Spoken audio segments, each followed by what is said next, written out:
High. ও তুমি আসো, বসো। কেমন আছো এখন শরীর? তোমাকে দেখে এখন একটু ভালো লাগছে।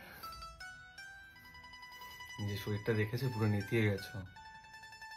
তুমি কাছে আসলে তো আমি নেতিয়েই যাই। কি গো, শরীর কেমন? ইনি দাদা দাদা।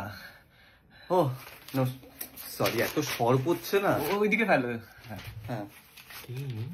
আমি দাদা। আরে আমার কলেজ ফ্রেন্ড, ও আমাদের ব্যাপারে জানতে পারলে সবাইকে ফেচকে দেবে। হ্যাঁ দাদা, আর ও আমার খুব ভালো বন্ধু। বন্ধু বন্ধু আমি। ও তোমার বন্ধুরা এসছে নাকি?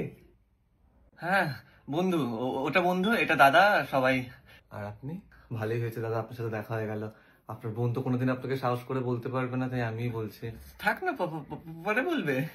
আসলে আমি আর আপনার বোন একে অপরকে খুব ভালোবাসি। আমি আপনার বোনকে বিয়ে করতে চাই। মাথাটা মনে হয় একটু। দাদা আপনি কে? ও আমার বোন নয়। এ ভাই, বিয়ে করবি মানে? ও আমার গার্লফ্রেন্ড। আরে এই তো বললেন ও আপনার বন্ধু, ও আমার গার্লফ্রেন্ড। আপনিও তো বললেন ও আপনার বোন, গার্লফ্রেন্ডটা আমার। এক মিনিট, আমার মনে হয় কোথাও একটা মিসআন্ডারস্ট্যান্ডিং হচ্ছে, বিকজ আমি আর ও তো, ও আমার গার্লফ্রেন্ড, মানে আমি আর ও তো লিভিং করি। হ্যালো, লিভিং করেন মানে? কার সাথে লিভিং করেন আপনি? আপনি কে? আমি উনার হাজবেন্ড, উনি আমার স্ত্রী।